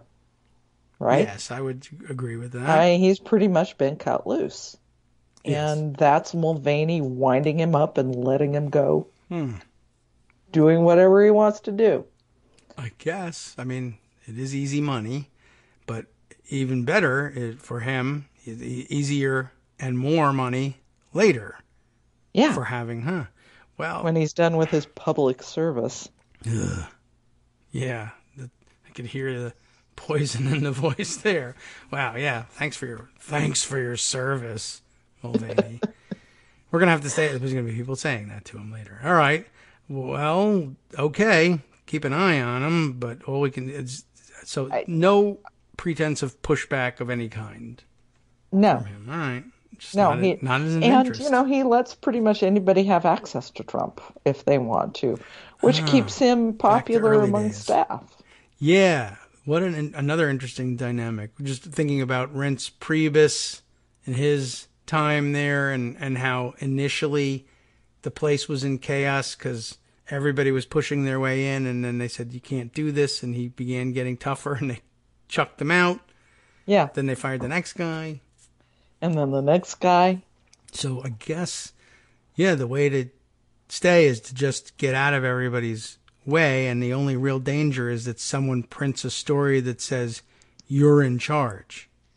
Mm-hmm. So somebody should print that story. I'll say it. It's a rumor. He's in charge. I think we're gonna see more of that story. Good. And whether it bothers Trump or not, I don't know. It's the only thing that I think of that will bother Trump.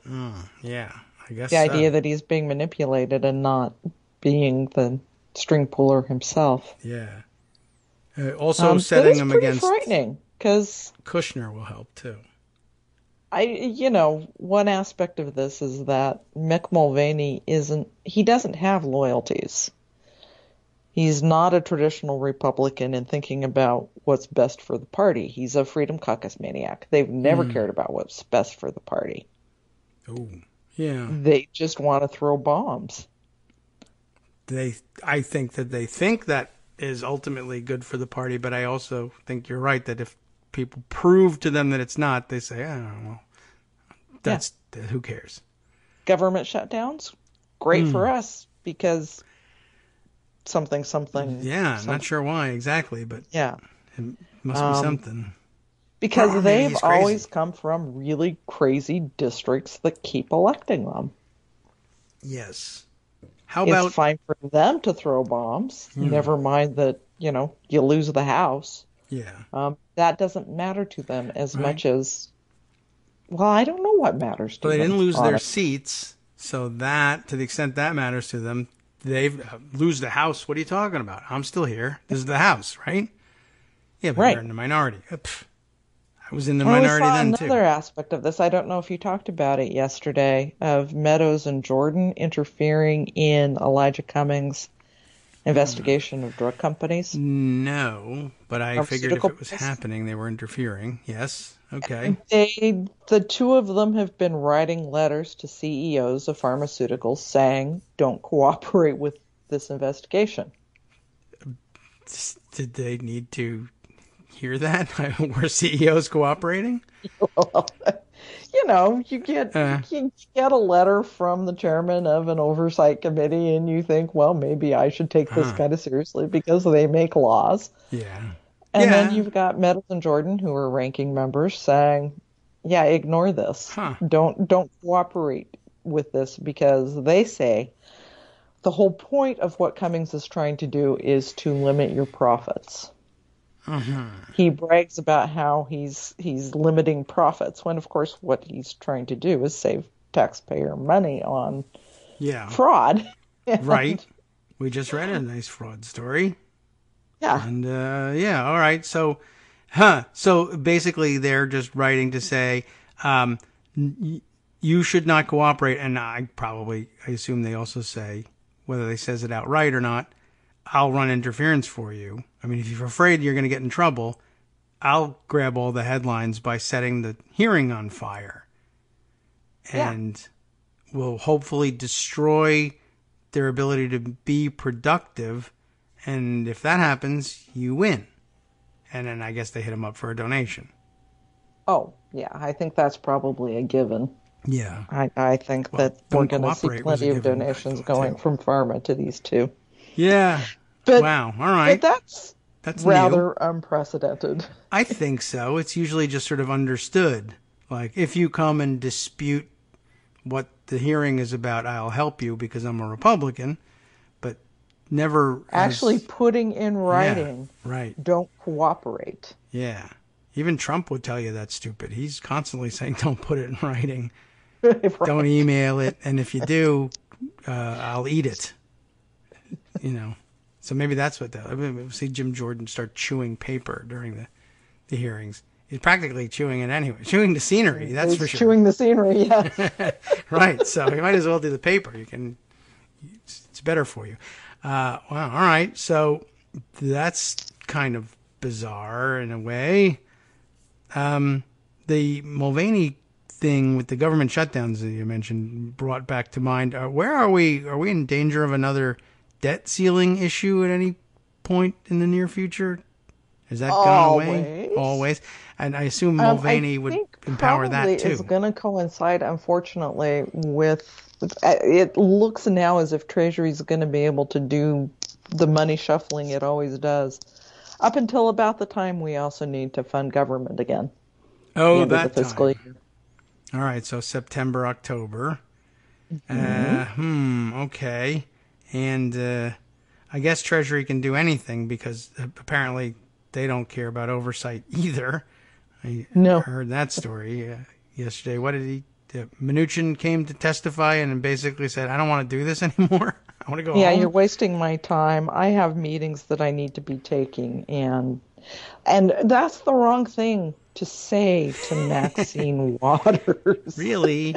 Yeah, anybody. But Maxine Waters is worse because she will let you know that she's insulted. In no uncertain terms. Wow. Yeah, so... I don't know. So I don't know what this meeting was, but he didn't want to testify anymore. He just really basically said, I want to go. Well, it's, because Democrats do this the right way. They're having up all of the cabinet chiefs, all of the heads to talk about their budget requests. Everybody does that. Republicans do that. That's how it works. Actually, they didn't the last year of Obama's administration, they refused to refused to hear from them? Okay. Yeah. I don't think I realized that. Traditionally, I guess, in normal situations where you want to govern, and that's one of the problems, you in writing budgets, you say, what do you think your budget should be? You disagree, push back, but you ask the head of a department.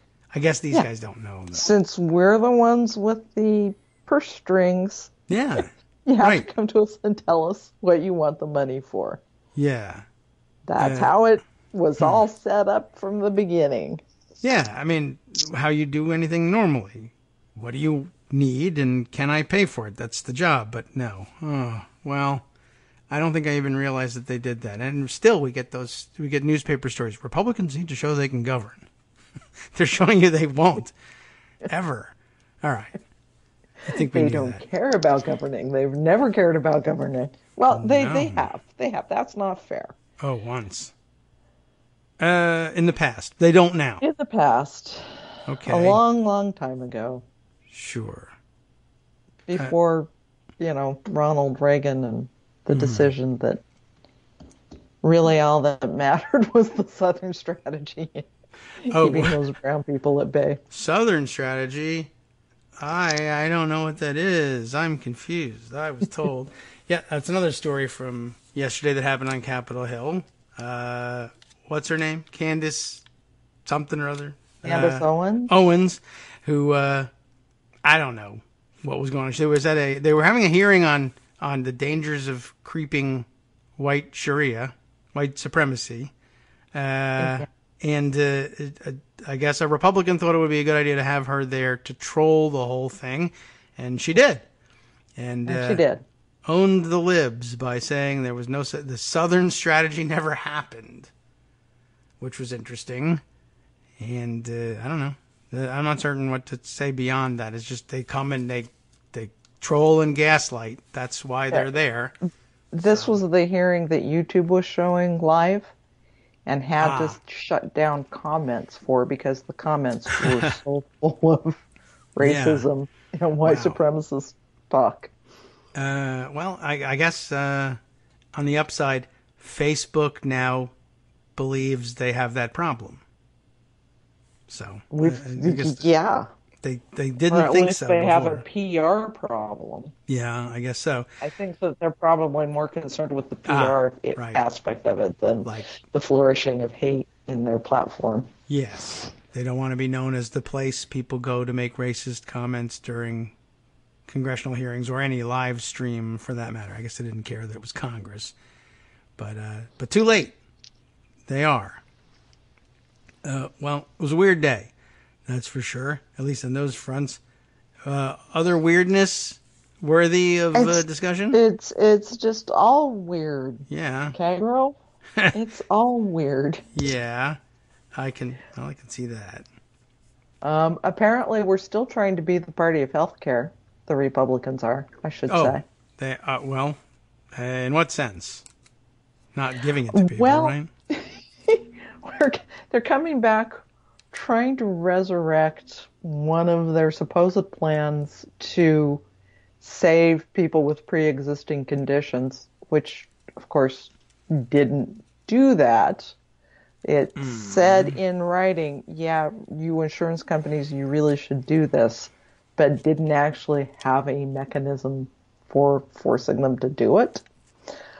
So Republicans are going to apparently try to resurrect that because, again, what Mick Mulvaney let President Trump do, tell the Department of Justice to let the courts blow up the Affordable Care Act, is kind of a problem for Republicans looking at run next year. Okay, so maybe so they're going to do this thing in the Senate, maybe. I don't know. We'll see if McConnell brings it to the floor, because McConnell really doesn't want to do anything healthcare if he doesn't have to. Okay.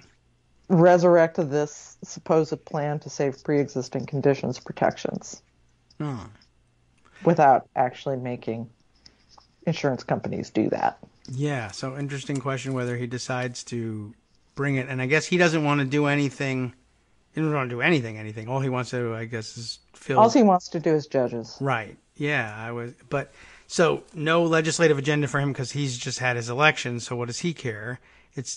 So the question is he going to be playing the traditional majority leader role and doing what his endangered conference members need, or is he going to do what he wants and endanger his position possibly as majority leader? Although, he is up for re-election in 2020. Is he? Oh, I thought he was just done. Oh, okay. For some reason, I had that in my head. Okay, so does he not need?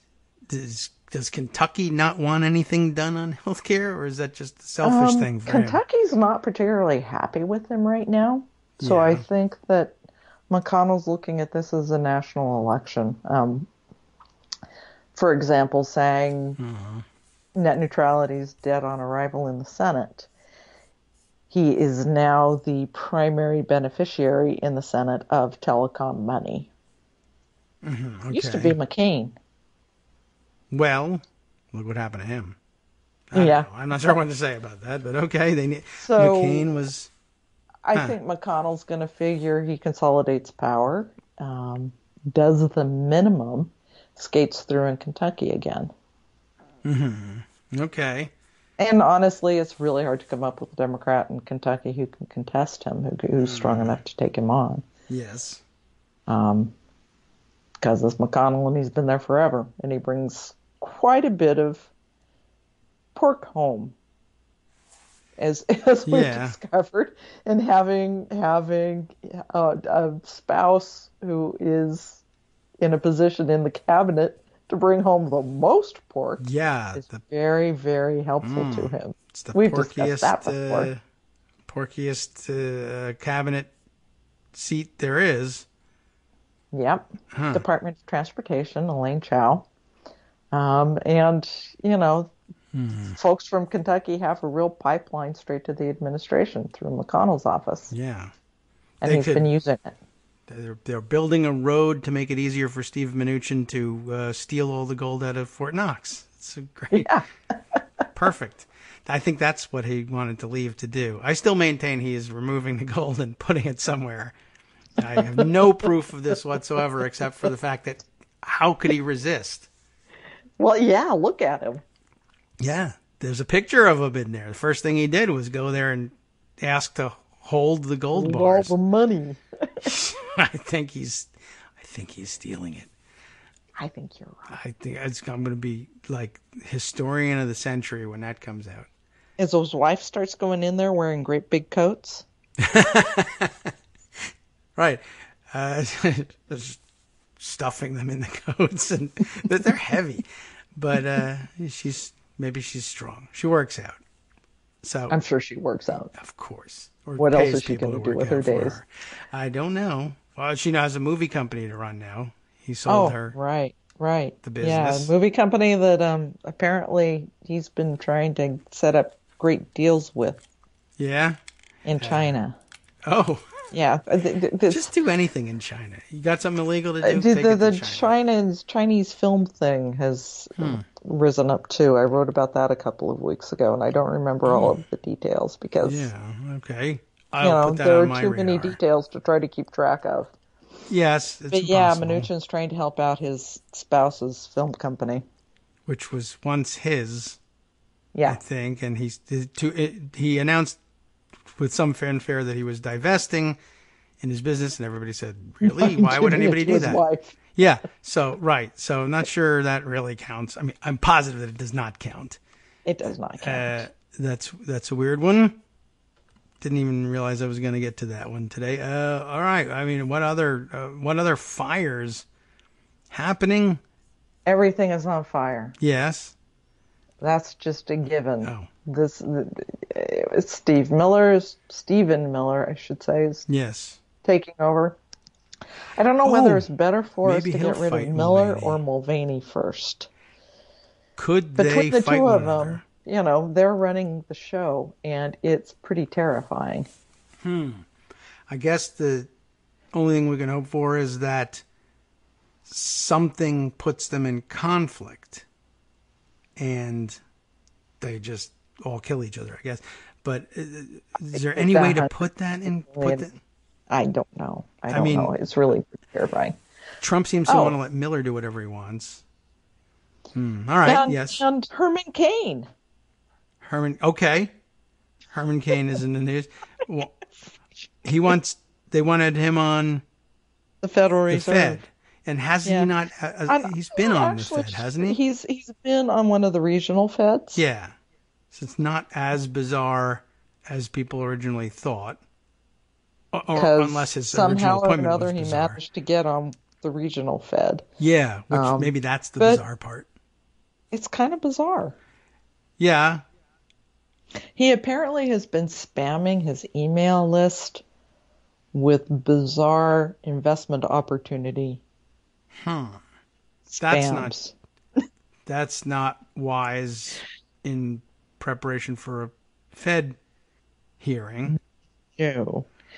I kind of wonder if maybe somebody didn't think, okay, let's just throw Herman Cain into the mix so people don't feel as icky about Stephen Moore being on the Fed. The guy who says, yeah, I have a really steep learning curve if I'm going to do this job. Refreshing honesty. Yes. Maybe. And Herman Cain's name has been floated before, and I thought his name was floated before Moore, and then he went away, and now maybe Cain comes back for that reason, but well, there are 2 slots. So we could get both of them, but I'm wondering if the whole Herman Cain thing isn't a head fake to make it easier to get Moore in. Maybe. Or, it's Trump. Yes. Who knows? Maybe there just won't be another one. Maybe they'll put an acting person in there somehow. I don't know. Maybe Mick Mulvaney will take that too. It's his 19th job in the administration. I don't know. I don't think there's anything out of the question about it being Cain. No. Just in terms of, bizarreness. That's not too bizarre for these guys. It might be too bizarre for the Senate. Oh, well, yeah. Maybe. We'll see. Again, I have my doubts about whether the Senate knows what to do other than say, I fear being attacked, so I'll just get out of the way and go along with it. Ivanka might want the job for all I know. This is her way back to New York. We'll put you on. Is there an opening on the New York Fed? No, maybe not. There you go. Yeah. Oh, you know what? There's openings everywhere because all Trump has to do is tweet that person's fired. Yeah. If they want the job. Ivanka wants to move back to New York. The head of the New York regional Fed is fired. People point out that's illegal. the head of the Fed says, I'm thinking of retiring anyway. And goes. And Ivanka has a new job. Right. And that's all it takes. It could happen. Anything can happen at this point. Anything watch can happen. The DHS thing happen. You just have to be creative enough and ruthless enough and crazy enough. Yes. And we've got all of the above in the Trump administration, right? In the Trump family. Yeah. Oh, it's all over the family. That's true. I guess. I don't know. I'm not even.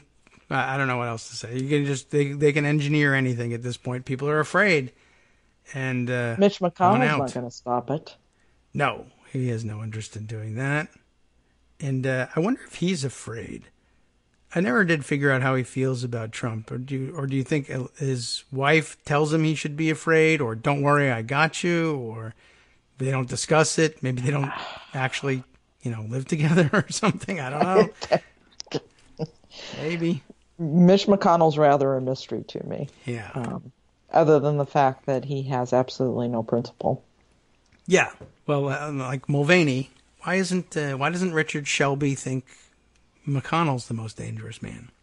Because that would get him in trouble. He'd feel that. Yeah. Right. Dude, that he can't say anything about McConnell. Right. I personally think McConnell's the most dangerous person because... Yeah, you have said that. He's letting it all happen. All right. He started with letting it all happen back in September of 2016 when he said, no, you cannot tell the American public that Russia is trying to elect Donald Trump. Right. Mm-hmm. And again, I think the Obama administration should have taken that chance of McConnell poisoning the election and saying, yeah, this is happening, and McConnell's trying to shut it down. Yeah. Well, no drama. No drama. Yeah. Oh, no looking back, no drama, et cetera, et cetera. Yeah, look where that got us. Yes. So when President Obama interjects himself again to complain about the professional left in this primary process, I'm less than receptive to his comments. I have reason to agree. Yeah. I really don't want to get into it again with President Obama, but right. Yeah, right. Well, I feel the same thing. So much of what's happening was predictable, and I mean, it was a hell of a situation to be in. Who knows what you could have been persuaded to do in 2016, faced with something as crazy as the Russians trying to interfere in the election. But wow, that feels like a mistake. It feels like a mistake. Spending all those years disagreeing without being disagreeable. Looking forward, not backward. Yes. Reaching out the hand of friendship. All of that ended up with the Republicans putting Donald Trump in the White House. Yeah. I also note the lack of interest that Donald Trump has in the practice of the president refusing to point out which party in Congress was in his way and obstructing things. He would just, he used to make a habit of saying, well, Congress has failed to, blah, blah, blah. And we always said, just say which members of Congress or what party. And nothing Trump loves more than to say that Democrats are standing in his way, even when they're not. He just says that.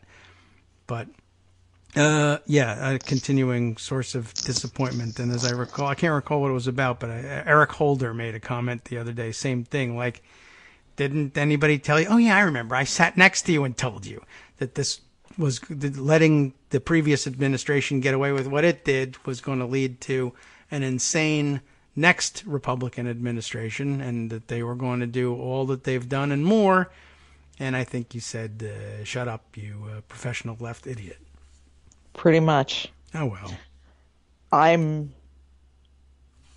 hopeful that the next Democratic president recognizes all of this.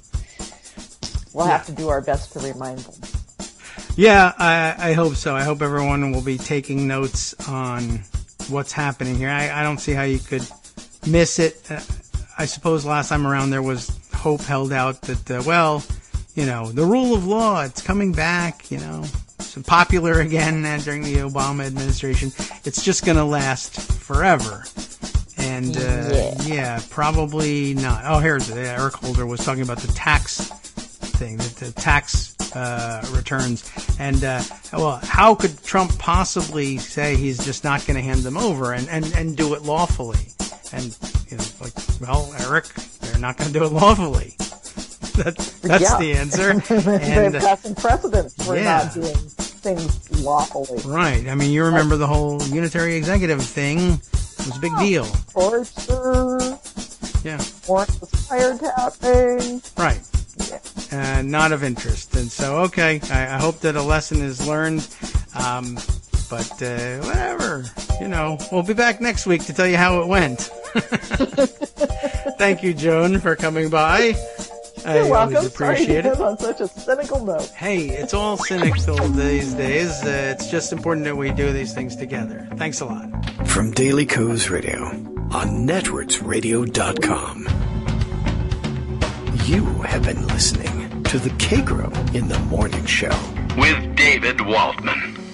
All right, stay tuned next for the West Coast Cookbook and Speakeasy with Justice Putnam. And, let's see, would we not have today's summary again? All right, well, you know how it is. I like to vouch for the awesomeness of his stories at all times, and believe me, he's never failed to follow up with a good show. Won't do it this time either.